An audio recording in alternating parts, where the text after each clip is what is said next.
స్వాగతం.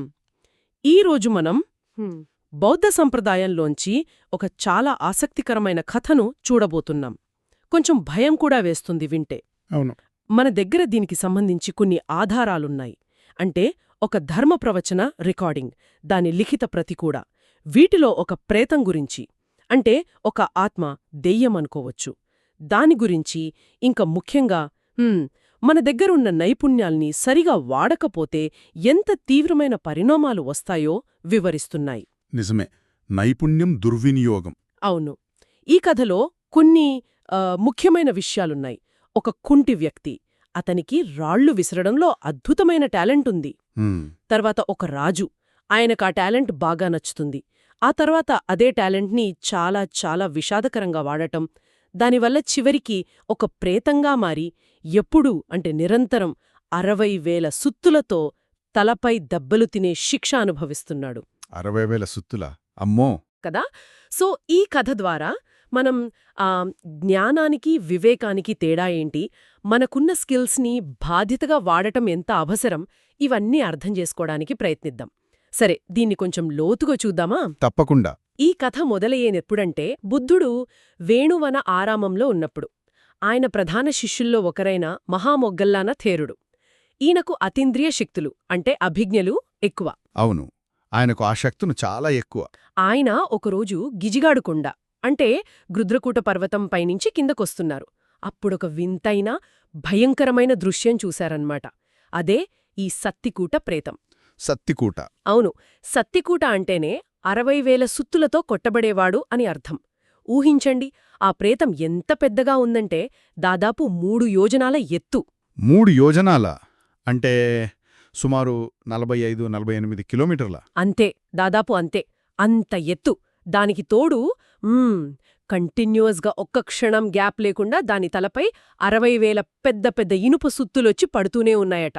అయ్యో! ఆ దెబ్బలకు తల పగిలి ముక్కలైపోతుంది. కాని వెంటనే ఆ కర్మశక్తి వల్ల మళ్లీ మామూలుగా అయిపోతోంది. మళ్లీ సుత్తుల దెబ్బలు. ఎంత నరకం కదా. ఊహించడానికే కష్టంగా ఉంది. అయితే ఇక్కడొక విచిత్రమేంటంటే అంత భయంకరమైన బాధాకరమైన సీన్ చూసి కూడా మహామొగ్గల్లానుడు నవ్వారట. నవ్వడమా? అవును, అది కొంచెం ఆశ్చర్యమే. నిజానికి అప్పుడు ఆయనతో పాటు లక్నాథేరుడు అనే ఇంకో భిక్షు కూడా ఉన్నాడు. కాని మహామొగ్గల్లానుడు వెంటనే ఈ విషయం ఆయనకు చెప్పలేదు. ఎందుకని? ఎందుకంటే ఇంత విచిత్రమైన విషయం కదా, దీన్ని నేరుగా బుద్ధుడి దగ్గరే చెప్పాలి, దాని వెనుక కారణం ఆయన్నే అడగాలి అని అనుకున్నాడు. తర్వాత వాళ్లు వేణువనానికి వెళ్లి బుద్ధుడిని కలిసినప్పుడు లక్నథేరుడు అడిగితే అప్పుడు మహామొగ్గలానుడు తాను చూసిన ఆ ప్రేతం గురించి, దాని పరిస్థితి గురించి, తను ఎందుకు నవ్వానో కూడా వివరించాడు. అప్పుడు బుద్ధుడేమన్నారు? అప్పుడు బుద్ధుడన్నారు, మొగ్గలానా, నువ్వు చెప్పింది కరెక్టే. నేను కూడా నా జ్ఞానోదయమైన వెంటనే ఆ బోధివృక్షం కింద ఉన్నప్పుడు ఇదే ప్రేతాన్ని చూశాను. ఓ, బుద్ధుడు కూడా చూశారా? అవును. అయితే అప్పుడు నేనెవరికీ చెప్పలేదు. ఎందుకంటే సాధారణ జనాలు ఇలాంటివి నమ్మరు. ఒకవేళ నమ్మకపోతే అది వాళ్లకే పాపం చుట్టుకుంటుంది, వాళ్లకే హాని జరుగుతుందని చెప్పలేదు. నువ్వు ఇప్పుడు నీ కళ్లతో చూశావు కాబట్టి నువ్వే సాక్షివి, కాబట్టి ఇప్పుడు చెప్పడం పర్లేదు అని కన్ఫర్మ్ చేశారు. అంటే ఆ ప్రేతం ఉనికి నిజమేనని బుద్ధుడే ధృవీకరించారన్నమాట. సరిగ్గా. ఇక్కడ ఇంకో విషయం చూడండి. బుద్ధుడు మాత్రమే కాదు, ఆయన ప్రధాన శిష్యుడు కూడా దాన్ని చూడగలిగాడంటే ఆ ప్రేతం పరిస్థితి ఎంత తీవ్రంగా ఉందో, దాని వెనుక ఎంత బలమైన కర్మ ఉందో అర్థం చేసుకోవచ్చు. అసలు ఈ ప్రేతం ఇలా ఎందుకయ్యింది, దాని గతమేంటి, ఆ ప్రశ్న వస్తుంది కదా. అవును, ఆ కథ ఏంటి? ఆ ప్రశ్నకు సమాధానంగానే బుద్ధుడు దాని గతాన్ని వివరించారు. అదే మన ఆధారాల్లో ఉంది. ఈ కథ బహుశా కశ్యప బుద్ధుని కాలంలోనో లేక ఆ తర్వాతో బెనారస్ అంటే ఇప్పటి వారణాసిలో జరిగిందట. వారణాసిలోనా? సరే. అక్కడ ఒక కుంటి వ్యక్తి ఉండేవాడు. పాపం నడవలేడు. సాధారణమైన స్కిల్ ఉందన్నమాట. అదే రాళ్లు విసరడం, గురిచూసి కొట్టడం. భలే! ఎంత బాగా విసిరేవాడు. ఎంత బాగా అంటే ఒక చెట్టు ఆకులమీద చిన్న చిన్న రాళ్లతో కొట్టి ఏనుగులు, గుర్రాలు, రథాలు ఇలాంటి బొమ్మలు చెక్కేవాడట. ఆకులు మీద అంత ఖచ్చితంగా గురిచూసి కొట్టగలడు. అబ్బో, మామూలు విషయం కాదు. ఆకుల మీద బొమ్మలా? అవును. ఆ నగరంలో పిల్లలంతా అతని చుట్టూ చేరి, మామా ఏనుగు బొమ్మ చెయ్యి, గుర్రం బొమ్మ చెయ్యి అని అడిగేవారట. అతను చేసి చూపిస్తే వాళ్లు సంతోషించి అతనికి తినడానికి ఏవో పండ్లు ఆహారం ఇచ్చేవారు. అలా బతుకుతున్నాడు. సరే. ఒకరోజు ఏమైందంటే ఆ నగరపు రాజు, బహుశా బ్రహ్మదత్తుడనుకుంటా, ఆయన పార్కుకి అలా వెళ్తూ ఈ కుంటి వ్యక్తి ఉండే చెట్టు దగ్గరకొచ్చాడు. ఆకులు మీద అంత అందంగా నీట్గా చెక్కిన బొమ్మలు చూసి రాజుగారికి చాలా ఆశ్చర్యం వేస్తుంది మరి. వావ్, ఇదేంటి ఇంత బావుంది, ఎవరు చేశారు అని అడిగితే ఆ చెట్టు కింద కూర్చున్న కుంటివాడి పనే అని తెలిసింది. వెంటనే రాజు అతన్ని పిలిపించి తన ఆస్థానానికి తీసుకెళ్లాడు. ఓకే, అక్కడేం జరిగింది? రాజుగారికి ఒక ప్రాబ్లం ఉంది. ఆయన ఆస్థానంలో ఒక సలహాదారుడు, మహావాగుడుకాయ. ఓ, అలాంటి వాళ్ళుంటారు కదా. ఎస్, ఎప్పుడూ మాట్లాడుతూనే ఉంటాడు. రాజుకు గాని వేరే వాళ్లకు గాని మాట్లాడే ఛాన్సే ఇవ్వడు. రాజుకతంతో విసుగొచ్చిందనమాట. ఈ కుంటివాడి స్కిల్ చూశాక రాజుకొక ఐడియా వచ్చింది. ఏంటది? కుంటివాణ్ణి పిలిచి, ఒరే, నువ్వు భలే గురుజూసి కొడతావట కదా, మా సభలో ఒకడున్నాడు. వాడు నాన్ స్టాప్గా వాగుతూ తల తినేస్తున్నాడు. నీ స్కిల్తో వాడి నోరు మూయించగలవా అని అడిగాడు. భలే పనప్పగించారు. మరి కుంటివాడేమన్నాడు? కుంటివాడు నవ్వి, మహారాజా, ఇదేమంత పెద్ద పని అని ధైర్యం చెప్పాడు. ఆ తర్వాత రాజు ఒక సభ పెట్టాడు. ఈ కుంటివాడిని ఒక స్క్రీన్ వెనక కూర్చోబెట్టి, స్క్రీన్కి చిన్న హోల్ పెట్టి దాని ద్వారా సభను చూసేలా అరేంజ్ చేశాడు. ఆ వాగుడుకాయ సలహాదారుడు యథావిధిగా మొదలెట్టాడు. కుంటివాడు రెడీగా ఉన్నాడు. అతనేం చేశాడంటే, చిన్న చిన్న మేకపెంటలుంటాయి గదా.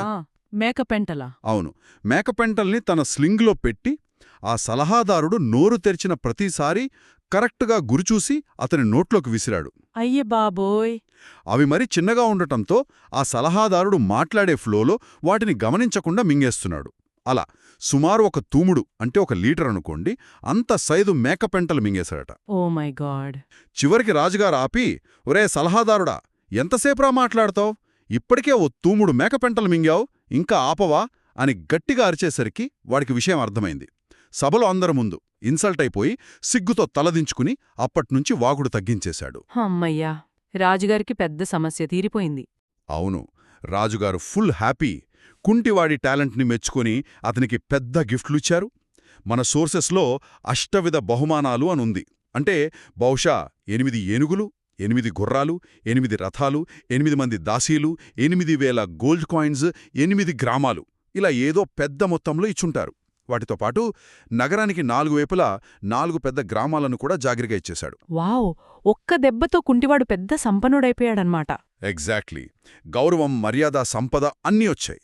కాని ఇక్కడే అసలు కథ మరింత ఆసక్తికరంగా, ఇంకా చెప్పాలంటే ప్రమాదకరంగా మారుతుంది. నిజమా? ఎలా? అదే, ఆ కుంటివాడికొచ్చిన సంపద, పేరు చూసి నగరంలో ఇంకో వ్యక్తికి కొంచెం అసూయ, ఆశ కలిగాయి. అరే, ఇక్కిట్టి రాళ్లు విసరడం నేర్చుకుంటే ఇంత గొప్పుంటివాడైపోయాడా, నేను ఇది నేర్చుకుంటే బాగుండు అనుకున్నాడు. ఓకే. వెంటనే అతను ఆ కుంటివాడి దగ్గరికి వెళ్ళి చాలా వినయంగా, అయ్యా ప్లీజ్, నాకు కూడా ఈ అద్భుతమైన విద్య నేర్పించండి అని అడిగాడు. కాని కుంటివాడు మొదట ఒప్పుకోలేదు. వద్దు బాబూ, ఇది చూడ్డానికి బాగుంటుందిగాని చాలా డేంజరస్ స్కిల్, దీనివల్ల చెవి జరిగే ఛాన్సుంది, నేర్పించడం మంచిది కాదు అని చెప్పాడు. మరి ఆ వ్యక్తి విన్నాడా? వినలేదు. అంత ఈజీగా వదులుతాడా? అతనేం చేశాడంటే, కుంటివాడి ఇంట్లోనే ఉండిపోయాడు. అతని కాళ్ళు లేవు కదా, ఆ లోటు తీరుస్తూ సేవ చేయడం మొదలుపెట్టాడు. స్నానం చేయించడం, అన్నం పెట్టడం, అన్ని పనుల్లో హెల్ప్ చేస్తూ వచ్చాడు. ఓ, అలా దగ్గరయ్యాడన్మాట. అవును. అతని వినయానికి, పట్టుదలకి, ఆ సేవకి కుంటివాడికి జాలేసింది. సరేలే, పాపం ఇంతలా అడుగుతున్నాడు కదా అని కనికరంతో ఆ రాళ్లు విసిరే విద్య మొత్తం అతనికి నేర్పించేశాడు. నేర్పించేశాడు. అయితే విద్య నేర్పించడం అయిపోయాక కుంటివాడు అతనికి ఒక చాలా చాలా ఇంపార్టెంట్ వార్నింగ్ ఇచ్చాడు. ఒక రకంగా ప్రాణాంతకమైన వార్నింగ్. ఏంటది? చూడ్నాయనా, ఈ స్కిల్ నీకు వచ్చింది, దీన్ని టెస్ట్ చెయ్యాలని నీకనిపిస్తే ఒక విషయం జాగ్రత్తగా గుర్తుపెట్టుకో. వానర్లో ఉన్న పశువులు, అంటే ఆవులు, ఎద్దులు లాంటివి, వాటిని గాని లేదా తల్లిదండ్రులు, బంధువులు, ఫ్రెండ్స్ ఉన్న మనుషుల్ని గాని ఎప్పుడూ అస్సలు టార్గెట్ చేయకో. ఎందుకంటే అలా చేస్తే వాళ్ళ ఓనర్లు గాని, బంధువులు గాని నిన్ను ఊరికే వదలరు, చంపేస్తారు. నీ ప్రాణానికే ముప్పు. ఒకవేళ నీకు టెస్ట్ చేసుకోవాలనే దురద ఆగకపోతే అడవిలోనో ఎక్కడైనా ఒంటరిగా తిరిగేవాణ్ణి చూడు. అతనికి అమ్మా నాన్న బంధువులు ఎవరూ లేరని నీకు పక్కాగా అనిపిస్తే అప్పుడు మాత్రమే అతని మీద ట్రై చేయి. అప్పుడు నిన్ను అడిగేవాళ్లుండరు. అమ్మో, ఈ హెచ్చరిక వింటుంటేనే కొంచెం అంటే ఒక పక్క ఎవరిని కొట్టొద్దు అంటూనే ఇంకో పక్క ఎవరూ లేని వాళ్ళని కొట్టమని చెప్పడం, ఇదేదో తేడాగా ఉంది కదా. నైతికంగా ఇది కరెక్టేనా? మీరు పట్టుకున్నారు పాయింట్. అదే సమస్య. బహుశా కుంటివాడు తన శిష్యుడి ప్రాణం కాపాడదామని అలా చెప్పుండొచ్చు. కాని ఆ సలహాలోనే ప్రమాదం ఉంది. ఆ సలహాలో ఉన్న నైతిక లోపమే తర్వాత జరగబోయే ఘోరానికి కారణమైంది. అవునా? ఏం జరిగింది తర్వాత? మంచి ఉద్దేశ్యమే అయినా ఆ మాటల్లో ఉన్న లూప్ హోల్ పెద్ద తప్పుకు దారితీసింది. ఇక ఈ విద్య నేర్చుకున్న వ్యక్తి ఉన్నాడు కదా, కొత్త స్కిల్లొచ్చింది, ఫుల్ ఎక్సైట్మెంట్తో ఉన్నాడు. ఎప్పుడెప్పుడు దీని టెస్ట్ చేద్దామా అని బయల్దేరాడు. దారిలో ఒక మేకల మంద కనిపించింది. ఆహా, ఒక మేకను కొట్టి చూద్దాం అని రాయి తీశాడు. వెంటనే గురువుగారి వార్నింగ్, ఓనర్ ఉన్న పశువును కొట్టొద్దు. ఆగిపోయాడు. సరే అని ముందుకెళ్లాడు. ఓకే. కొంచెం దూరం వెళ్ళాక ఒక చెట్టు కింద ఒక మనిషి కూర్చునున్నాడు. ఇతన్ని కొట్టి చూద్దాం అనుకున్నాడు. మళ్ళీ గురువు మాటలు, బంధువులు ఉన్న మనిషిని కొట్టొద్దు. మళ్ళీ వెనక్కి తగ్గాడు. ఆ టెస్ట్ చెయ్యాలనే కోరికను అణుచుకుంటూ వెళ్తున్నాడు. పాపం, కంట్రోల్ చేసుకుంటున్నాడు. అవును. అలా వెళ్తూ వెళ్తూ ఒక అడవిలాంటి ప్రాంతానికి వచ్చాడు. అదే టైంలో సునెత్త అనే ఒక పచ్చేక బుద్ధుడు. పచ్చేక బుద్ధుడా అంటే? ప్రత్యేక బుద్ధుడు అంటారు. ప్రత్యేక బుద్ధ అంటారు. అంటే ఎవ్వరి హెల్ప్ లేకుండా తనంతట తానే జ్ఞానోదయం పొంది ఆ జ్ఞానాన్ని ఎవ్వరికీ బోధించకుండా ఒంటరిగా ఉండే ఒక రకమైన బుద్ధుడన్మాట. ఓ, ఓకే. సరే, ఆయనేం చేస్తున్నారు? ఆయన తన దగ్గర్లోని ఊరిలో భిక్ష తీసుకుని తన ఆశ్రమానికి తిరిగి వస్తున్నాడు. ప్రశాంతంగా నడుచుకుంటూ వస్తున్నాడు. ఈ విద్య నేర్చుకున్న వ్యక్తి ఆయన్ని దూరం నుంచి చూశాడు. ఒంటరిగా వస్తున్నాడు. చూడగానే ఏమనిపించింది? వెంటనే గురువు చెప్పిన మాట గుర్తొచ్చింది. ఎవ్వరూ లేని ఒంటరి వ్యక్తి మీద ప్రయత్నించు. అంతే. ఇతను తప్పుగా అనుకున్నాడు. ఆహా, ఈయన ఎవరో సన్యాసిలా ఉన్నాడు, అడవిలో ఒంటరిగా ఉంటున్నాడు, ఈయనకు అమ్మానాన్న బంధువులు ఎవరూ ఉండరు, ఈయన మీద నా గురి టెస్ట్ చేసుకోవడానికి ఇదే రైట్ టైం అని డిసైడ్ అయిపోయాడు. అయ్యో, తప్పుగా అర్థం చేసుకున్నాడా? ఘోరంగా. వెంటనే కిందునుంచి ఒక నున్నటి గులకరాయి తీశాడు, స్లింగులో పెట్టాడు, గురి చూసి బలంగా విసిరాడు. ఆ గురి ఎంత పర్ఫెక్ట్గా, ఎంత ఫోర్స్గా తగిలిందంటే ఆ చిన్న రాయి ఆ పచ్చేక బుద్ధుడి కుడి చెవిలోకి దూసుకుపోయి తలలోంచి వెళ్ళి ఎడమ చెవిలోంచి బయటకొచ్చేసింది. వాట్! అంత దారుణంగానా? అంతే దారుణంగా. ఊహించండి, ఆ దెబ్బతో పచ్చేక బుద్ధుడికి భరించలేని నొప్పి. ఆయన ఇక ముందుకు నడవలేకపోయారు. ఆ బాధతోనే తలకున్న కొద్దిపాటి శక్తులతో గాల్లోకి లేచి ఎలాగోలా తన పర్ణశాలకు చేరుకున్నారు. కాని ఆ గాయం చాలా తీవ్రమైనది. అక్కడికి వెళ్లిన కాసేపటికే ఆయన పరినిబ్బాణం చెందారు. అంటే చనిపోయారన్నమాట? అవును, భౌతిక శరీరాన్ని విడిచిపెట్టారు. ఇక ఆ విషయం దగ్గర్లోని గ్రామ ప్రజలకు తెలిసింది. తమ ప్రాంతంలో ఉండే పచ్చేక బుద్ధుడు ఎవరో కొట్టిన దెబ్బకు చనిపోయారని తెలిసి వాళ్లకు విపరీతమైన కోపం వచ్చింది. రాకుండా ఉంటుందా? ఎవడా ఆ దుర్మార్గుడు మా స్వామిని చంపింది అని వెతుక్కుంటూ బయల్దేరి చివరికి ఈ వ్యక్తిని పట్టుకున్నారు. నువ్వే కదా మా పచ్చేక బుద్ధుడిని రాయిపెట్టి కొట్టి చంపింది అని నిలదీసి వాడినక్కడికక్కడే కర్రలతో రాళ్లతో కొట్టి చంపేశారు. చూడండి, గురువు చెప్పిందే జరిగింది. సరిగ్గా. బంధువు లేకపోయినా ఆయన్ని పూజించే ప్రజలే ఓనర్లు, బంధువులయ్యారు. కాని కథెక్కడతో ఆగలేదు. ఆ వ్యక్తి చేసిన పాపం మామూలు పాపం గాదు. ఎందుకని? ఎందుకంటే ఒక మామూలు మనిషిని హింసిస్తేనే పెద్ద కర్మఫలం ఉంటుంది. అలాంటిది తనంతట తాను జ్ఞానోదయం పొందిన అంత ఉన్నత స్థితిలో ఉన్న ఒక పచ్చేక బుద్ధుడిని అది ప్రాణం తీసేలా కొట్టడమంటే అది చాలా చాలా ఘోరమైన అకుశల కర్మ, అంటే చెడు కర్మ. దాని ఫలితమేమైంది? ఫలితంగా అతను చనిపోయాక మొట్టమొదట అవిచి నరకంలో పుట్టాడు. అవిచి నరకమా? అవును, అత్యంత భయంకరమైన నరకాల్లో ఒకటి. అవిచి అంటే గ్యాప్ లేనిది అని. అక్కడ బాధలు క్షణం కూడా ఆగకుండా అనుభవించాలి. అక్కడ కొన్ని వేల సంవత్సరాలు నరకం అనుభవించాడు. అయినా కర్మ పూర్తిగా తీరలేదు. ఇంకా మిగిలిందా? అవును, ఆ కర్మ తీవ్రత ఇంకా ఉండటం వల్ల అవిచినుంచి బయటపడ్డాక కూడా విముక్తి రాలేదతను. గిజిగాడు కొండమీద ఈ సత్తికోట ప్రేతంగా పుట్టాడు. తాను పచ్చేక బుద్ధుడు తల పగలగొట్టాడు కాబట్టి దానికి ఫలితంగా ఇప్పుడు ఇతని తలమీద నిరంతరం 60,000 సుత్తుల దెబ్బలు పడుతూనే ఉన్నాయి. కర్మసిద్ధాంతమంటే ఇదే. చేసిందనుభవించక తప్పదు. ముఖ్యంగా ఎవరిమీద ఆ కర్మ చేశామో వాళ్ల పుణ్యస్థాయిని బట్టి ఫలితం తీవ్రత కొన్ని రెట్లు పెరుగుతుంది. అమ్మో, వింటుంటేనే భయమేస్తోంది. ఈ కథ చెప్పిన తర్వాత బుద్ధుడు భిక్షువులకేం నీతి చెప్పారు? ఈ మొత్తం గతాన్ని చెప్పాక బుద్ధుడు దీని వెనుకున్న అసలు లెసనేంటో క్లియర్గా చెప్పారు. మన దగ్గరున్న ఆధారాల్లో, ముఖ్యంగా లిఖిత ప్రతుల్లో బుద్ధుడు ధమ్మపదంలోని 72వ గాథను చెప్పినట్లుంది. ఓ, ధమ్మపదం నుంచా? ఏం చెప్తుంది ఆ గాథ? దాని సారాంశం ఏంటంటే, యథాహి ఖరస్య నట్టం వదట్టాయ ఫలతి, ఏవం అసప్పురిసస్య నట్టం కాపురిసస్య వదత్తాయ. అంటే ఒక అజ్ఞాని లేదా చెడ్డవాడు నేర్చుకున్న విద్య, నైపుణ్యం, ఞట్టం వాడి నాశనానికే దారితీస్తుంది. గాడిదకు పండ్లు కాస్తే అవి దాని చావుకే కారణమైనట్టు. అలాగే తప్పుడు వ్యక్తి నేర్చుకున్న స్కిల్ వాడి పతనానికే కారణమవుతుంది. తప్పుగా వివేకం లేకుండా వాడిన విద్య నేర్చుకున్న వాడిలో ఉన్న మంచి కెపాసిటీని కూడా పాడుచేసి చివరికి వాడి తలనే పగలగొట్టినట్టు అవుతుంది. వావ్! ఎంత సూటిగా చెప్పారు. వివేకం లేని స్కిల్ తన తల తానే పగలగొట్టుకోవడం లాంటిదా? అవును, బుద్ధుడు వాడిన పోలిక అదే. ఇది చాలా చాలా ముఖ్యమైన పాయింట్. ఈ కథ మనకేం చెప్తోందంటే, నైపుణ్యం లేదా జ్ఞానం, ఇక్కడ ఞట్టం అంటే టెక్నికల్ స్కిల్ అన్నమాట, సంపాదించడం వేరు, దాన్ని కరెక్ట్గా మోరల్గా ఉపయోగపడేలా వాడటానికి కావాల్సిన వివేకం, పాణ్య, ఈ పదం ఆ గాథలో లేదు, కాని కథనీతి ఇదే, ఉండటం వేరు. అంటే స్కిల్ ఉండటం వేరు, దాన్ని ఎలా వాడాలో తెలియడం వేరా? ఎగ్జాక్ట్లీ. ఆ స్కిల్ మంచిది కాదు, చెడ్డది కాదు. దాన్ని వాడే వ్యక్తి ఉద్దేశ్యం, వాడి వివేకం దాని ఎఫెక్ట్ని డిసైడ్ చేస్తాయి. ఉదాహరణలేమైనా చెప్పారా? చెప్పారు. ఆ ప్రవచనంలో భిక్షువు కొన్ని మంచి ఎగ్జాంపుల్స్ ఇచ్చారు. ఇప్పుడు కరాటే లాంటి మార్షల్ ఆర్ట్స్ ఉన్నాయి.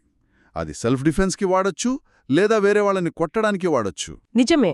అలాగే ధ్యానం ద్వారా వచ్చే మెంటల్ పవర్స్, అభిజ్ఞలు, బుద్ధుడు ఆయన శిష్యులు వీటిని లోక కళ్యాణం కోసం వాడారు. కాని బుద్ధుడు కజిన్ దేవదత్తుడున్నాడు కదా, అతను అవే పవర్స్ని తప్పుగా వాడి బుద్ధుడి మీద పెత్తనం చెలాయించడానికి, చివరికి ఆయన్ని చంపడానికి కూడా ట్రై చేశాడు. ఓ అవును. మెడికల్ నాలెడ్జ్ కూడా అంతే. ప్రాణాలు కాపాడొచ్చు, లేదా తప్పుగా వాడితే ప్రాణాలు తీయొచ్చు. కాబట్టి ఏ విద్య అయినా, ఏ స్కిల్ అయినా ఒక కత్తిలాంటిది. తెలివైన వాడి చేతిలో అది రక్షణ ఇస్తుంది, తెలివి తక్కువ వాడి చేతిలో నాశనం. అంటే కేవలం స్కిల్ నేర్చుకుంటే సరిపోదు, దాన్ని ఎప్పుడు, ఎక్కడ, ఎలా, ఎందుకు వాడాలో తెలియడమే అసలు విషయమన్నమాట.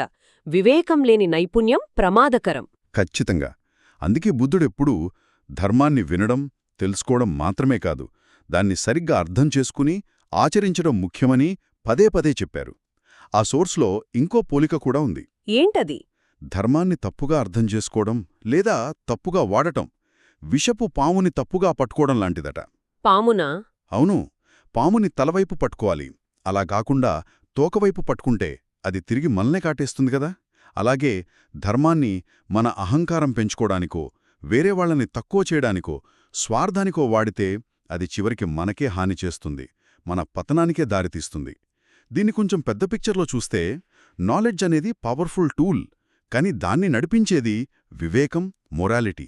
ఇవి లేకపోతే ఆ పవరే మనల్ని నాశనం చేస్తుంది. సత్తికూట ప్రేతం కథను కదే జరిగింది. ఆ శిష్యుడు స్కిల్ నేర్చుకున్నాడు కాని ఎక్కడ వాడకూడదు, ఎవరి మీద వాడకూడదు అనే వివేకం పాటించలేదు. గురువు చెప్పిన ఒంటరి వ్యక్తి అనే లూప్హోల్ని అడ్డం పెట్టుకుని ఘోరమైన తప్పు చేసేశాడు. నిజమే. మూలంలో కర్మ ఎలా పనిచేస్తుందనే దాని గురించి కూడా కొన్ని ఇంపార్టెంట్ పాయింట్స్ ఉన్నాయి. మనం చేసే ప్రతి పని వెనుకున్న ఇంటెన్షన్, చేతన చాలా ముఖ్యం. అదే కర్మ ఫలితాన్ని మెయిన్గా డిసైడ్ చేస్తుంది. ఓకే. అయితే ఆ కర్మ ఎవరిమీద చేశామని గ్రహీత, వాళ్ల మారల్, స్పిరిచువల్ లెవెల్, సద్గుణం, ఇది కూడా రిజల్ట్ తీవ్రతనే ఎఫెక్ట్ చేస్తుంది. ఎలా? ఉదాహరణకు, ఒక మామూలు వ్యక్తిని కొడితే వచ్చే చెడు కర్మ కన్నా ఒక మంచివాణ్ణి, ధర్మంగా ఉండేవాణ్ణి కొడితే వచ్చే ఫలితం చాలా ఎక్కువ ఉంటుంది. ఇక పచ్చక బుద్ధుడు లాంటి అంత గొప్ప స్థితిలో ఉన్న వ్యక్తిని హింసిస్తే ఆ అకుశల కర్మ ఫలితం ఊహించలేనంత తీవ్రంగా చాలా కాలం ఉంటుంది. అందుకే ఆ వ్యక్తి మొదట అవిచి నరకానికి, తర్వాత ఈ ప్రేతలోకానికి వెళ్లాల్సొచ్చింది. అయితే ఈ కర్మ ఫలితం నుంచి తప్పించుకోవడం అసాధ్యమా? అంతా ముందే రాసిపెట్టి ఉంటుందా? అలాగనే కాదు. బౌద్ధ ధర్మంలో కర్మ సిద్ధాంతం కేవలం ఒక పనిష్మెంట్ కోడ్ లాంటిది కాదు. అది మార్పుకు, ట్రాన్స్ఫర్మేషన్కు కూడా ఛాన్స్ ఇస్తుంది. ఇక్కడ ఒక హోప్ కూడా ఉంది. హోపా? ఎలా? ఒక వ్యక్తి గతంలో ఎంత చెడ్డ పనులు చేసినా ఇప్పుడు ప్రెజెంట్లో గట్టిగా అనుకుని కంటిన్యూస్గా మంచి పనులు, కుశల కర్మలు, దానం చేయడం, మంచిగా నడుచుకోవడం, ధ్యానం చేయడం లాంటివి చేస్తూ ఉంటే టైంతో పాటు ఆ పాత చెడు కర్మల ఎఫెక్ట్ని తగ్గించుకోవచ్చు, వాటి పవర్ని తగ్గించొచ్చు, కొన్నిసార్లు పూర్తిగా దాటేయొచ్చు కూడా. నిజమా? అవును. ఆ సోర్సులో సూసైడ్ చేసుకోవాలని తీవ్రంగా బాధపడిన ఒక సన్యాసిని భిక్షుని కథను ఎగ్జాంపుల్గా చెప్పారు. ఆమె తన పాత కర్మల వల్ల చాలా మెంటల్ పెయిన్ అనుభవిస్తున్నా బుద్ధుడి మాటలు శ్రద్ధగా విని పట్టుదలగా విపశ్యన ధ్యానం చేసి నెమ్మదిగా ఆ బాధ నుంచి బయటపడి చివరికి అర్హత ఫలం, జ్ఞానోదయంలో ఒక స్టేజ్ పొందిందని చెప్పారు. అంటే ఆశాకిరణం ఉందన్నమాట. ఉంది. కాబట్టి సత్తికూట ప్రేతం ఇప్పుడు అంత భయంకరమైన స్థితిలో ఉన్నా అది శాశ్వతం కాకపోవచ్చు. ఫ్యూచర్లో ఏదో ఒక జన్మలో సరైన పరిస్థితులు కలిసి వచ్చి మంచి పనులు చేసే అవకాశం దొరికితే ఆ ప్రేతం కూడా ఆ బాధ నుంచి బయటపడే ఛాన్స్ ఉందని ఈ యాంగిల్ చెప్తోంది. సరే, మొత్తానికి దీని అంతటి అర్థమేంటి? ఈ పెద్ద భయంకరమైన కథ మనకు చెప్పే మెయిన్ లెసన్ ఏమిటంటే స్కిల్స్, నాలెడ్జ్, ఇంటెలిజెన్స్ ఇవన్నీ నిజంగా పవర్ఫుల్ టూల్స్. కానీ వాటికి కరెక్టైన నైతిక దారి, విచక్షణ జ్ఞానం అంటే వివేకం తోడు లేకపోతే అవి వాటిని నేర్చుకున్న వాళ్లకే కాదు, సొసైటీకి కూడా చాలా చాలా బాధను, నాశనాన్ని కలిగిస్తాయి. అవును. సత్తికూట ప్రేతం కథ దీనికి చాలా క్లియర్ ఎగ్జాంపుల్, చాలా భయంకరమైన ఎగ్జాంపుల్ కూడా. కేవలం తన స్కిల్స్ టెస్ట్ చేసుకోవాలని చిన్న కోరిక, వివేకం లేకపోవడం, గురువు వార్నింగ్ని తప్పుగా అర్థం చేసుకోవడం, ఇవన్నీ కలిసి ఎంత ఘోరానికి, ఎంత లాంగ్ టర్మ్ చెడు ఫలితానికి దారితీశాయో చూశాం. కుంటివాడు నేర్పిన విద్య తప్పు కాదు, దాన్ని నేర్చుకున్నవాడు వాడిన విధానం తప్పు. ఇదొక ముఖ్యమైన ప్రశ్నను లేవనెత్తుతుంది. ఏమిటది? ఈ కథ ప్రకారం చూస్తే ఒక్కోసారి మంచి ఇంటెన్షన్తో నేర్చుకున్న లేదా మంచి ఇంటెన్షన్తో నేర్పిన నాలెడ్జ్ లేదా స్కిల్ కూడా దాన్ని తీసుకున్న వ్యక్తిలో లేదా వాడే వ్యక్తిలో సరైన టైంలో, సరైన పద్ధతిలో అప్లై చేసే వివేకం లేకపోతే అది డిస్ట్రక్టివ్గా మారే ఛాన్స్ ఉంది కదా. ఉంది. మరి ఇప్పటి మోడర్న్ వరల్డ్లో ఇన్ఫర్మేషన్ ఒక ఫ్లడ్లా వస్తోంది. టెక్నాలజీ, స్కిల్స్ చాలా వేగంగా పెరుగుతున్నాయి. అందరూ కొత్త కొత్త విషయాలు, స్కిల్స్ నేర్చుకోదానికి పరుగులు పెడుతున్నారు. అది మంచిదే. కానీ అలా నేర్చుకుంటున్న నాలెడ్జ్ని, స్కిల్స్ని రెస్పాన్సిబుల్గా, మారల్గా వాడటానికి కావలసిన వివేకాన్ని, ఆ డిస్క్రిషన్ని ఎలా పెంచుకోవాలి? అది నిజమే. ఎలా? కేవలం ఇన్ఫర్మేషన్, స్కిల్స్ కూడా పెట్టుకుంటూ పోతే సరిపోతుందా? లేక వాటిని మనిషి మంచికి ఉపయోగపడేలా మార్చగలిగే వివేకాన్ని పెంచుకోవడం మీద కూడా అంతే ఫోకస్ పెట్టాలా? ఇది బహుశా ఈ కథ మన అందర్నీ అడుగుతున్న ప్రశ్న. మనం కొంచెం లోతుగా ఆలోచించాల్సిన విషయం అనుకుంటాను.